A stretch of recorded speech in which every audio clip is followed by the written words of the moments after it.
Sir जी, आज आपने newspaper पढ़ा था? जी सर। तो आज की कोई दो इम्पोर्टेंट न्यूज़ बताइए।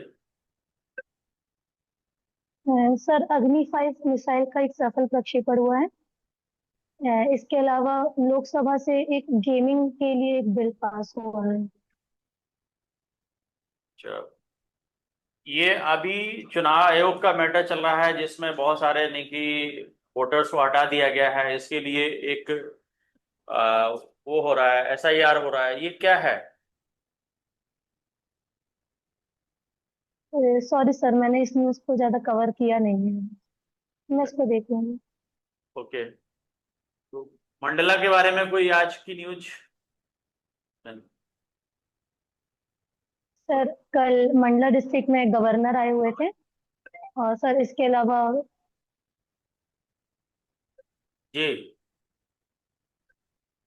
सर कल गवर्नर मंडला में गवर्नर का आगमन हुआ था। और उच्च शिक्षा मंत्री और तकनीकी शिक्षा मंत्री का भी आगमन हुआ था, और हमारे महाविद्यालय में भी वे कल आए थे। तो सर उनसे रिलेटेड न्यूज़ थी एक्चुअली। यहाँ आपके पास में एक गांव है सेमर खापा, जहाँ पर सिकल सेल एनीमिया को लेकर कॉन्फ्रेंस थी। उस पर्पस के लिए उनका आगमन हुआ था। अच्छा, इंडिया में सबसे वो एमपी में सबसे पहले मनरेगा योजना मंडला डिस्ट्रिक्ट से ही स्टार्ट हुई थी। आपको मालूम है जी सर। किस ब्लॉक से स्टार्ट हुई नो थी? सर। सर मुझे एक्चुअली याद नहीं है, पर मैं गैस कर सकती हूँ। हाँ, बताइए। सर शायद नरसिंहपुर या होशंगाबाद कहीं से शुरू हुई। अभी के डिस्ट्रिक्ट से हुई थी। मंडला के मनेरी सॉरी जो सर। मनेरी ब्लॉक है ना, जी सर। वहीं से स्टार्ट हुई थी। ओके सर, समझ गया। ओके। इंडस्ट्रियल एरिया कहाँ पर है? सर आपकी आवाज़ मुझे क्लियर नहीं आ रही मंडला जिले में इंडस्ट्रियल एरिया कहाँ पर है? है। सर मंडला में एक इंडस्ट्रियल एरिया है। सर सॉरी सर, मैं नाम रिकॉल नहीं कर पा रही हूँ, मुझे याद तो था। मनेरी में ही तो है। सॉरी सर, अभी रिकॉल नहीं। मनेरी में ही है ना? मनेरी। सर मैंने पढ़ा तो था, पर मुझे एस से कोई नाम याद आ रहा था। शायद मैं गलत वो। अच्छा, मंडला जिले में कौन कौन सी नदियां बहती हैं? सर नर्मदा नदी है यहाँ पर, जो मंडला को तीन ओर से कवर करती है। इसके अलावा बंजर नदी है। सर सथावर नदी भी है। अच्छा, मंडला जिले में आपका फसलें कौन कौन सी होती हैं? सर मुख्यतः धान होती है यहाँ पर। उसके अलावा गेहूं भी देखने को मिलता है। और पल्सेस में भी तुअर वगैरह देखने को मिलती है। मंडला जिले का ओडी ओपी क्या है? सर कोदो कुटकी है। जी। सर कोदो कुटकी मिलेट्स। गौदपुट्टी। ओके। ये गौदपुट्टी में कौन से यानी कि न्यूट्रिशंस सबसे ज्यादा पाए जाते हैं? सर फाइबर्स इनमें ज्यादा होते हैं। ओके। Fibres and carbohydrate. ठीक। ये आपका एमपी में फिजिक्स से रिलेटेड कौन कौन से संस्थान हैं? सर एक IISER भोपाल है। जी। सर और IIT इंदौर में भी फिजिक्स डिपार्टमेंट है। जी। और एक कैट भी है कोई? सॉरी सर, इसका आइडिया नहीं है। अच्छा, राजा रमन्ना जी के नाम पर कुछ है एमपी में? सर सॉरी सर, आवाज क्लियर नहीं आ रही है। आपका नेटवर्क का इशू हो रहा है मैम, आपका नेटवर्क प्रॉपर नहीं दिख रहा है मुझे। सर मैं 1 मिनट विंडो ओपन कर लेती हूँ, हाँ शायद हाँ, नेटवर्क आ जाए। थोड़ा सा आप उसको एडजस्ट करें।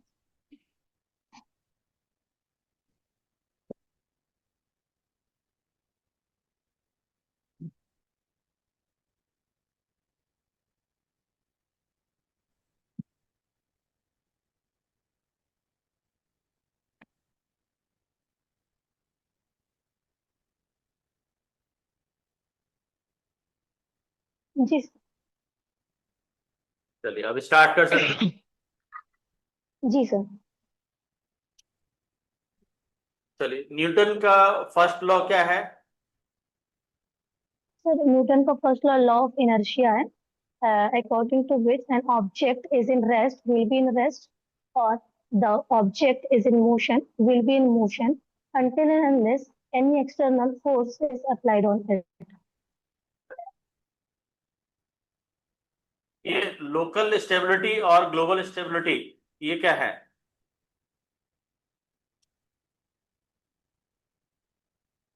सॉरी सर, इसका आइडिया नहीं। सर क्या आप लोकल मिनिमा और लोकल मैक्सिमा की बात कर रहे हैं? अब मैं स्टेबिलिटी की बात कर रहा हूँ, जो आपका स्टार्टिंग फेज में होता है। सर स्टेबिलिटी इसका मतलब होता है कि जब ऑब्जेक्ट अपनी मिनिमम पोटेंशियल एनर्जी एक्वायर करके रखता है, तो हम उस ऑब्जेक्ट को बोलते हैं कि वो स्टेबिलिटी में है।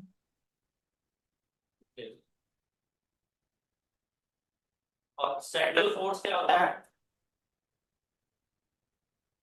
तो sir central forces non inertial frame of reference में देखे जाते हैं, जिनका डायरेक्शन हमेशा टुवर्ड्स सेंटर होता है ड्यूरिंग द रोटेशनल मोशन और सर्कुलर मोशन।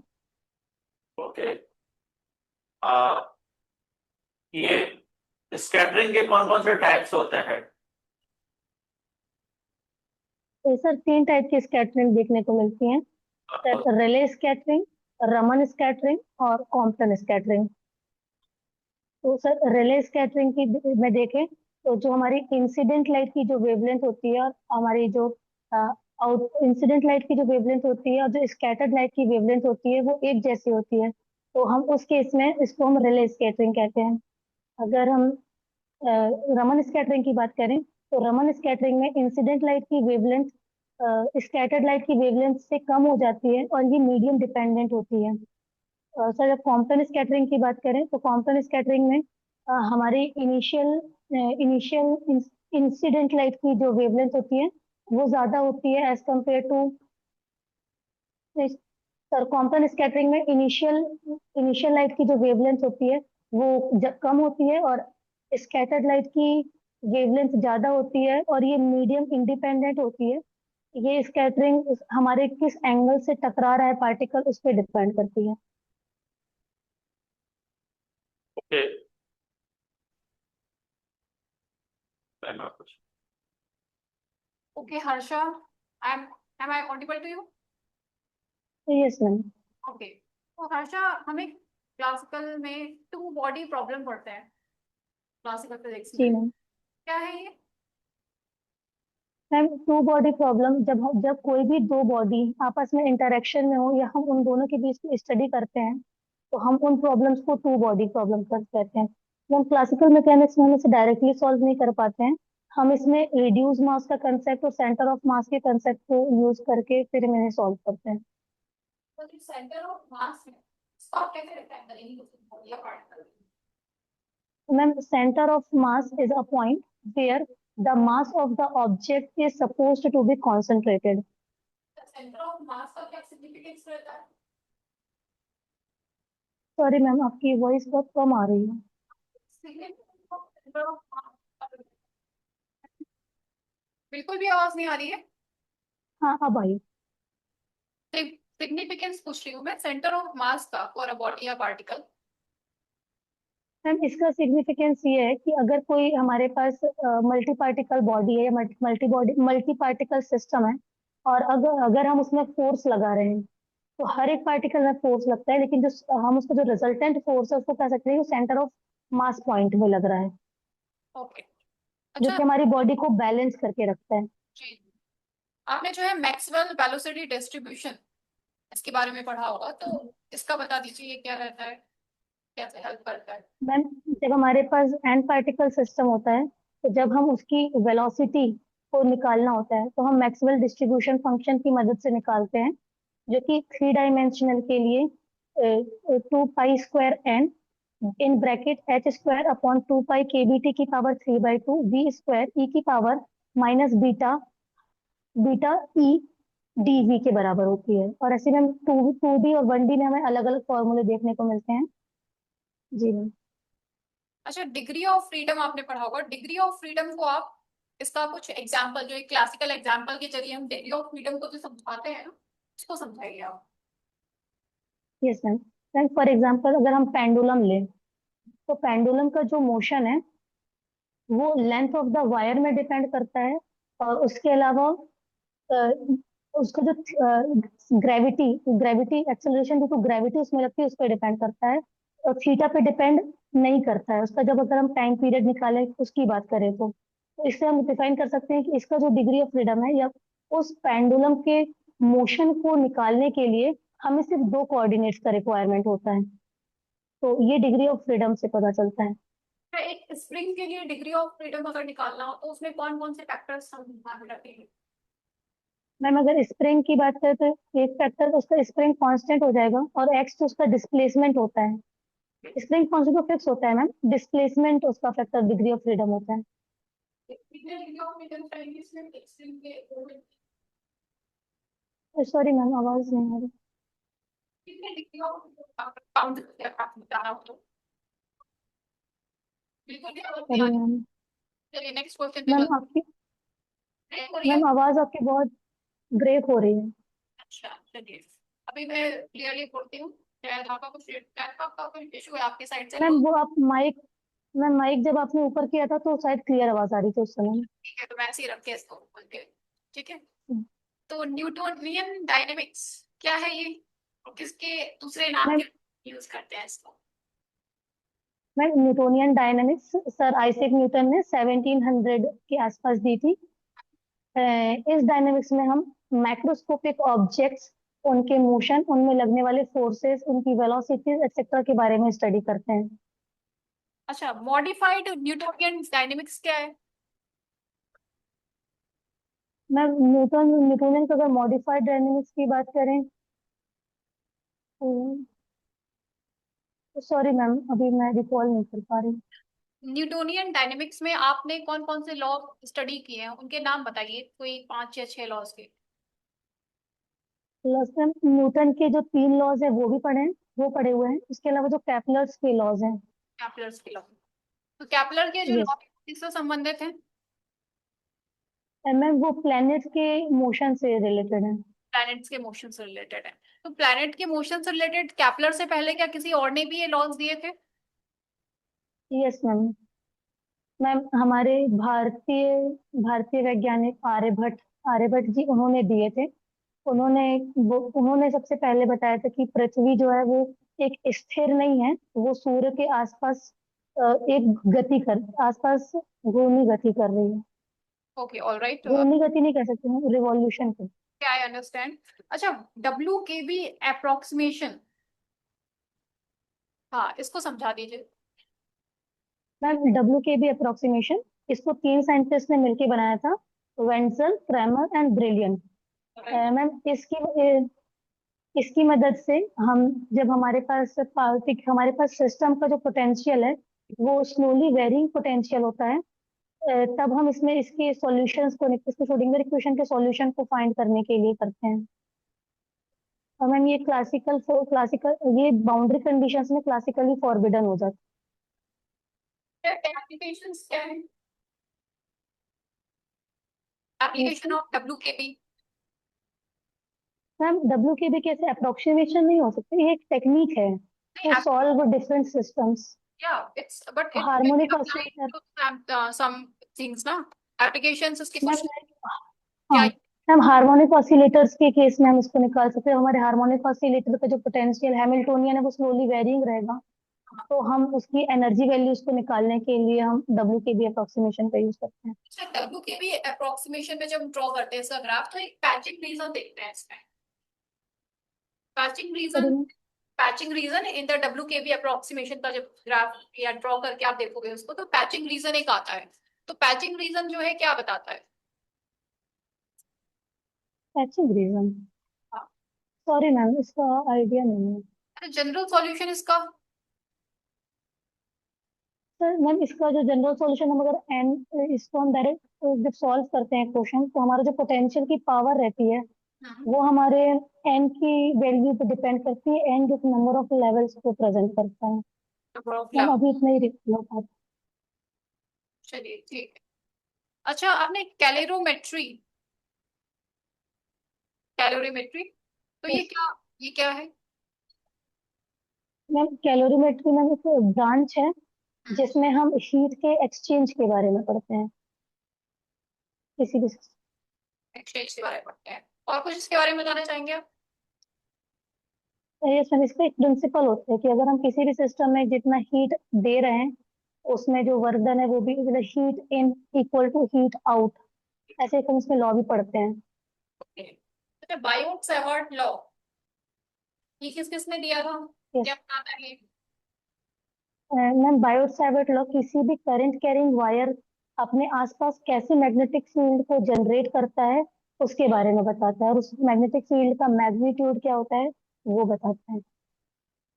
अच्छा मेरा लास्ट क्वेश्चन है, थर्माइट फंक्शंस क्या होते हैं और थर्माइट पॉलिनोमियल, पॉलिनोमियल जो है उसका जो है आप बता दीजिए। हर्माइटी फंक्शन मैम, मैथमेटिकल फिजिक्स में या फिजिक्स में और मैथ्स दोनों में देखें तो जब हम डिफरेंशियल इक्वेशंस को सॉल्व करते हैं तो कुछ फंक्शंस नेचुरली अकर होते हैं, तो हर्माइटी फंक्शन भी उनमें से एक है। लाइक अगर हम क्वांटम हार्मोनिक ऑसिलेटर की बात करें तो जब हम इसकी प्रॉब्लम को सॉल्व करते हैं तो हमें एक एच एन अल्फा एक्स ऐसे एक हर्माइटिक पॉलिनोमियल मिलता है। मैम इसका जो इक्वेशन होती है वो होती है hermitic polynomial x square d two y over d x square minus two x d y by d x plus two n y equals to zero. Okay alright Harsha, next question आपसे ma'am पूछेंगे। हर्षा आपको आवाज आ रही है? Yes ma'am. तो हर्षा जी आप बताइए, आपने लेजर माइक्रोस्कोपी पढ़ी है? मैम लेजर माइक्रोस्कोपी हमने सिलेबस के अकॉर्डिंग तो नहीं पढ़ी है, लेकिन मुझे थोड़ा बहुत शायद मैं बता पाऊँ। कोशिश कीजिए। Yes ma'am. बोलिए।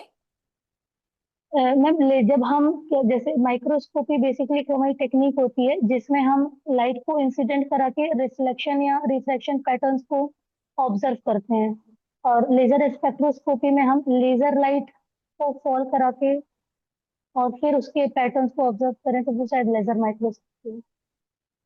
बोलिए। नैनो बायोटेक्नोलॉजी सुना है आपने? यस मैम, इसका हम सुना है बस देखिए। फिजिक्स में क्या इम्प्लीमेंट है? फिजिक्स का और नैनो बायोटेक का अभी रिसेंट में बहुत ज्यादा एप्लीकेशन चल रहे हैं, तो आप यस मैम। बताइए, रिलेशन बताइए दोनों। मैम मैम दोनों में रिलेशन ओके मैम। मैम मुझे उसकी मैन्युफैक्चरिंग जब हम उसको प्रिपेयर करते हैं मटेरियल तो उसमें बस मुझे पता है कि बायोलॉजिकल मेथड्स भी कुछ होती हैं। इसके अलावा नैनो टेक्नोलॉजी फिजिक्स की एक ऐसी ब्रांच, साइंस की एक ऐसी ब्रांच है जिसमें हम ऐसे पार्टिकल्स के साथ डील करते हैं जिनका साइज 10⁻⁹ मीटर के अप्रोक्स होता है, और जो डिवाइसेस हम इसके थ्रू बनाते हैं। 10⁻⁹ या 10⁻⁹? Ma'am -9। Sure? Yes ma'am. Metre or micrometre? Ma'am actually metre 1 nanometre equals to 10⁻⁹ metre. बोलिए। मैम तो नैनो टेक्नोलॉजी एक ऐसी एप्लीकेशन वाली ब्रांच है जहाँ पर हम नैनो मटेरियल्स का यूज करके डिफरेंट टाइप्स ऑफ डिवाइसेस को मैन्युफैक्चर करते हैं। आप ये बताइए, इसके रिस्क और बेनिफिट्स बताइए फिर फिजिक्स के इम्प्लीमेंट पर। नैनो पार्टिकल्स के। Nanoparticle, nanotechnology, nanoparticles. Nanotechnology. जी। मैम नैनो टेक्नोलॉजी के पार्ट ये कि मैम एक्चुअली हमारे सिलेबस में हम नैनो टेक्नोलॉजी नहीं नैनो पार्टिकल्स में प्रेफर करते हैं फिजिक्स को आप, फिजिक्स में। फिजिक्स से रिलेटेड ही है, फिजिक्स का सबसे बहुत मेजर पार्ट में आता है नैनो टेक। अभी आपने नैनो पार्टिकल्स पढ़े हैं? जी मैम, चलिए। नैनो टेक्नोलॉजी जैसे। चलिए आपको मुझे बताइए, अल्फा बीटा गामा डीके पढ़ा है ना, radioactive decay yes ma'am. में। आप सिमिलरिटी और डिसिमिलरिटी बताइए, डिफरेंस और सिमिलर, दो चीज बताइए आप मेरे को, major major. Ma'am alpha decay ma'am major अगर हम सिमिलैरिटी की बात करें तो दोनों प्रोसेस में एक बड़ा न्यूक्लियस छोटे न्यूक्लियस में कन्वर्ट होता है। एक्चुअली दोनों में पार्टिकल्स एमिट होते हैं। अल्फा पार्टिकल में मैम हीलियम एटम एमिट होता है और बीटा पार्टिकल्स में इलेक्ट्रॉन एमिट होता है, तो ये इनका डिफरेंस है। Gamma. Ma'am gamma decay, sorry ma'am मैं अभी रिकॉल नहीं कर पा रही। आपने रैंडम वॉक पढ़ा है? Yes ma'am. क्या होता है? मैम रैंडम वॉक प्रॉब्लम्स हम प्रोबेबिलिटी में सॉल्व करते हैं जब हमें फ्यूचर की प्रोबेबिलिटी निकालनी होती है और हमें पता नहीं होता है कि हमारा जो वॉकर है वो किस डायरेक्शन में मूव करने वाला है, लेकिन हमें हर डायरेक्शन में जाने की प्रोबेबिलिटी पता होती है, तो हम ऐसी प्रॉब्लम्स को रैंडम वॉक प्रॉब्लम्स बोलते हैं। एलएस जेजे कपलिंग पढ़ा है? Yes ma'am. क्या होता है? एप्लीकेशन बताइए मैम आप। एल एल कपलिंग का एप्लीकेशन, जी। मैम अगर हाइड्रोजन स्पेक्ट्रम के जो फाइन स्ट्रक्चर मिलते हैं हमें, तो वो एलएस कपलिंग की वजह से मिलता है। अगेन रिपीट करें। मैम हाइड्रोजन एटम का जो स्पेक्ट्रा मिलता है हमें, हाइपर फाइन स्पेक्ट्रा जब हम देखते हैं तो वो एलएस कपलिंग के थ्रू ही प्रूव किया गया था। जेजे। जी ma'am. Ma'am JJ coupling ma'am application मैं अभी नहीं बता पाऊंगी।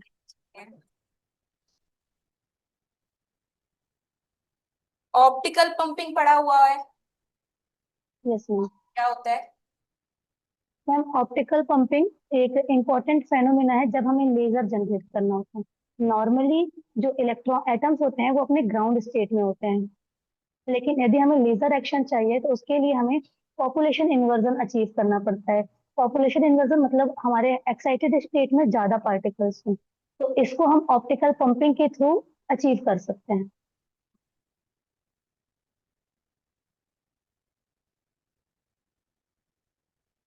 इलेक्ट्रोमैग्नेटिक वेव्स क्या होती है?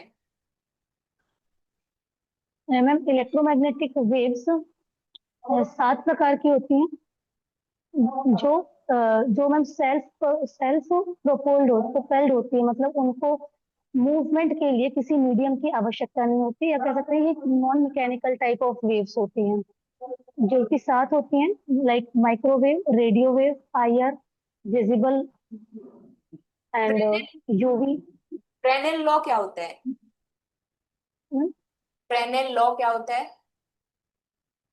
Fresnel law, yes ma'am Fresnel law कहता है कि अ, हम किसी भी जब सरफेस से इलेक्ट्रोमैग्नेटिक वेव टकराती है तो वो कितनी रिफ्लेक्ट हुई और कितनी इंसिडेंट हुई उसकी रेशो को हम निकाल सकते हैं।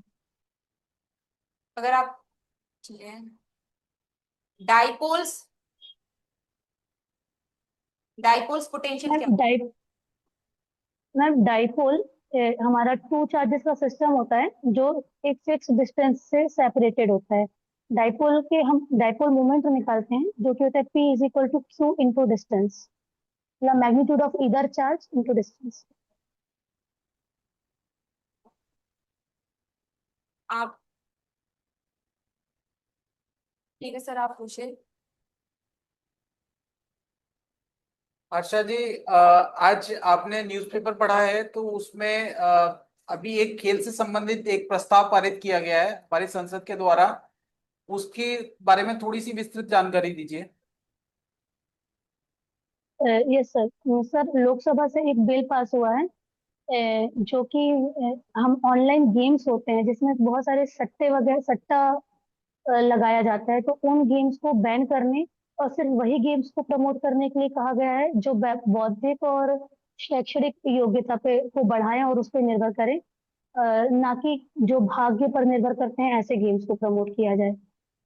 तो इसमें से एक गेम है आपका, आपने शायद नाम भी सुना होगा, पबजी। उसको इस दायरे से बाहर रखा गया है, उसका क्या कारण है? सर पबजी गेम जो है मुझे जहाँ तक पता है ये एक रेसिंग और फाइटिंग गेम है जो एंटरटेनमेंट के पर्पज से है। यहाँ पर कहीं भी पैसों का इन्वॉल्वमेंट नहीं होता है। अच्छा, अभी हाल ही में हमारी संसद ने 130वां जो विधेयक है संवैधानिक विधेयक वो पारित किया है, वो किस संबंध में है? सॉरी सर, इसका आइडिया नहीं है, मैं देख लूंगी। अच्छा, जीएसटी क्या है? Sir GST gross service tax. तो इसका जैसे जीएसटी जो होता है, इसमें अभी रिसेंटली एक उसमें बदलाव किया गया है, उसके स्लैब में बदलाव किया गया है, वो नया स्लैब क्या है? सर नया स्लैब शायद अभी आया नहीं है, पर अभी उसका डिस्कशन स्टार्ट हुआ है जो नया स्लैब आना है। नहीं मैम, बस ये अनाउंसमेंट हुई है कि दिवाली के पहले तक बहुत सारे जो इंडियन प्रोडक्ट्स हैं उन पे जीएसटी कम कर दिया जाएगा। नहीं, वो स्लैब आ चुका है ऑलरेडी। वो हमारी जो डिस्कशन है वो उस पर किन को उन चीजों के उस दायरे से बाहर रखना है, उस पर डिस्कशन चल रहा है। बट एक स्लैब जो है वो ऑलरेडी आ चुका है। मैम, तो सॉरी सर, मैंने इसे देखा नहीं है। ऑपरेशन अभ्यास क्या है? सर ऑपरेशन अभ्यास सर अमेरिका और इंडियन आर्मी का एक जॉइंट मिलिट्री प्रैक्टिस होती है जो कि साल में 2 बार होती है। तो सर इसके लिए अभी हमारा जो इंडियन इंडियन आर्मी है वो अलास्का जाने वाले हैं इसके लिए। अच्छा, अभी मॉक ड्रिल एक शब्द आपने सुना होगा, in the month of May, वो भी कैसी से जुड़ा यस। हुआ है? No sir. सर जो हमने मई में सुना था वो मॉक ड्रिल सर वो हम जनरल पीपल्स के लिए था कि यदि कोई ऐसी कंडीशन आती है कि पाकिस्तान की तरफ से कोई अटैक होता है तो लोग अपने आप को कैसे बचाएंगे। तो सर उससे रिलेटेड था। ऑपरेशन अभ्यास और ये दोनों एक एक ही कंसेप्ट हैं, एक ही चीज से जुड़े हुए हैं, या अलग अलग हैं? तो सर इसका क्लियर आइडिया तो नहीं है, पर मैं बताने की कोशिश कर सकती हूँ। कीजिए, प्रयास कीजिए। सर जो अभी आप अभ्यास की बात कर रहे हैं, जी सर ये मिलिट्री पर्सोनल्स के लिए होता है, लेकिन मॉक ड्रिल जो था वो नॉर्मल पीपल्स के लिए था। जी। अच्छा, एससीओ समिट जो है वो क्या है और कहाँ पर आयोजित की जानी है? सर एससीओ समिट ये हमारे सर एग्जैक्ट डेट्स नहीं पता मुझे उसमें कितने हैं, पर अभी चाइना में हो रही है और उसकी कुछ मीटिंग्स ऑलरेडी हो चुकी हैं जिसमें हमारे होम मिनिस्टर भी जा चुके हैं और फॉरेन मिनिस्टर भी जा चुके हैं। और अब एससीओ समिट जो चाइना में होस्ट कर रहा है उसमें अभी पीएम मोदी जाना उनको जाना है। अभी एक सिटी ऑफ ड्रीम एक प्रोजेक्ट लॉन्च किया गया है, वो किस कंट्री ने लॉन्च किया है? सॉरी सर इसका आइडिया नहीं है। अभी जो है अमेरिका और रशिया के बीच में एक वार्ता हुई है, वो वार्ता का प्लेस क्या है और उसका मोटिव या मुद्दा क्या था? सर इन दोनों देशों के बीच में यूक्रेन और रशिया के बीच जो युद्ध चल रहा है उसमें सीज फायर कराने का उद्देश्य था जो कि असफल रहा था। और ये मीटिंग अलास्का में हुई थी जो यूनाइटेड स्टेट्स का पार्ट है। ठीक है। आपका अभी भारत में प्रेसिडेंट्स रूल क्या है? Sorry sir. प्रेसिडेंट रूल, राष्ट्रपति शासन क्या है? सर जब देश में बहुत ज्यादा दंगे या सिचुएशंस ऐसी क्रिएट हो जाती हैं जिसको स्टेट गवर्नमेंट हैंडल करने में असमर्थ होती है तो उस समय में प्रेसिडेंट रूल लगा दिया जाता है और वहाँ की जो पुलिस होती है उन उसका पावर प्रेसिडेंट को मिल जाता है। तो अभी हाल फिलहाल में ही एक हमारे देश में एक प्रदेश है जिसके ऊपर राष्ट्रपति शासन लगाया गया है, उसका नाम बता सकते हैं? जी। ये सर सिक्किम। आप सिक्किम। श्योर हैं या आप गैस कर रहे हैं? नहीं नहीं सर, गैस कर रही हूँ, पर सर वो ईस्ट हमारे ईस्टर्न कंट्री में से 7 सिस्टर्स में से ही एक स्टेट है। ये आपका सिक्किम नहीं है, ये मणिपुर है। और अभी रिसेंटली इसको जो है हमारे एक संसद बिल विधेयक से इसको एक्सटेंड भी किया गया है नेक्स्ट जो है अगले 6 महीनों के लिए। मेरा आपसे अंतिम प्रश्न ये है कि आईएमएफ क्या है? Sir IMF international monetary fund है जो देशों को लोन प्रोवाइड करता है। तो इसमें ये जो है आर्थिक वृद्धि दर भी सुनिश्चित करता है विश्व के देशों के लिए। भारत के लिए क्या जो है अभी 2025-26 के लिए क्या आर्थिक वृद्धि दर सुनिश्चित की गई है? सर अभी कुछ दिनों पहले मतलब विद इन अ वीक ही शायद अभी कम की गई है, बट एग्जैक्ट मुझे नहीं पता है। सर शायद 4.32 या 9 पॉइंट, सर मुझे एग्जैक्ट नंबर याद नहीं है। चलिए कोई बात नहीं सर। और सर जी आपका इंटरव्यू कंप्लीट होता है, सर कैसा एक्सपीरियंस रहा आपका? सर यार आज मैंने आंसर्स पिछली बार के मुकाबले ज्यादा अच्छे नहीं दिए, ऐसा लग रहा है मुझे। आज क्या थोड़ा सा स्वास्थ्य अच्छा नहीं है क्या, हेल्थ इशू है क्या? जी सर, सर एक्चुअली मेरा गला बैठा हुआ था, अभी थोड़ी आवाज निकल पा रही है, नहीं तो सुबह तो मेरी आवाज नहीं निकल रही थी। लग रहा है कि थोड़ा सा जो आपका एक एनर्जी लेवल रहता था ना, आपका 2 बार से मैं ले रहा हूँ, आज ये तीसरा जी सर। मात्रा। तो पहले थोड़ा एनर्जेटिक रहते थे आप, आज थोड़ा सा हेल्थ की वजह जी से। सर, चलिए। वो मैं थोड़ा 2-3 दिन स्लीप अपनी स्लीप साइकिल सुधार के ठीक करी।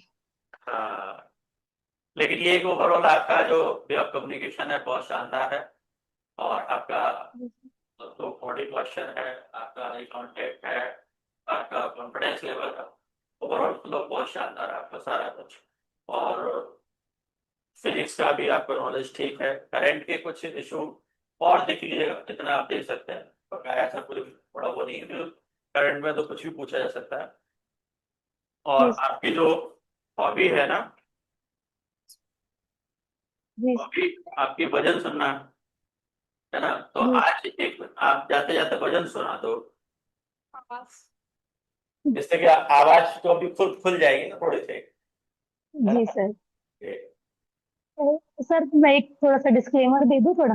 हाँ हाँ तो सर पहली बात तो भजन मैंने इसीलिए लिखा है क्योंकि मेरी ऐसा कोई हॉबी नहीं है, और हाँ जब फ्री टाइम होता है तो मैं भजन ही सुनती हूँ, जैसे यदि मुझे अपना को काम करना होता है जी या जी। थोड़ा मैं डिमोटिवेटेड हूँ तो इसीलिए मैंने उसे हॉबी में भजन लिख दिया है, और मुझे पसंद भी है सुनना। तो बस सर बस। अब मैं जो भजन सुनाने वाली हूँ, सर वो रामायण में एक प्रसंग है, जिसमें जब राम भगवान को गंगा पार करना होता है तो केवट और भगवान राम का जो संवाद है उस पर बेस्ड है। हाँ, ऐसा कहते हैं सब लोग कि जादू भरी पग रज है तुम्हारी, इस पग रज का स्पर्श हुआ तो मौन से ला बनी सुंदर नारी। मेरे पास है बस एक नैया, सारी कुटुंब की पालनहारी, नाव बनी यदि नारी तो आएगा मुझ मेरे धन पे संकट भारी। एक नारी का कठिन है पालन, कैसे पालूंगा दो दो नारी। केवट प्रभु के पांव पखारन, हेतु कठौती में जल भर लाया। पाँव पखारे पिया चरणामृत, फिर प्रभु को नौका में बैठाया। गंगा पार पहुंच कर जब उतराई देने का अवसर आया, देने लगी वैदेही अंगूठी, तो नाम सर के वट ने हिलाया। सर इसके बाद का जो अंतरा है, वो जब केवट भगवान से विनती करता है उसके बारे पे है। सुनो मेरी विनती राम सरकार, राम सरकार सिया सरकार, नाई धोबी ढीमर केवट और लोहार सुना, हर एक दूजे से लेना मजदूरी जिनका एक व्यापार। मैं नदिया का केवट तुम भव सागर तारणहार, राम प्रभु मेरी मजदूरी तुम पर रही उधार।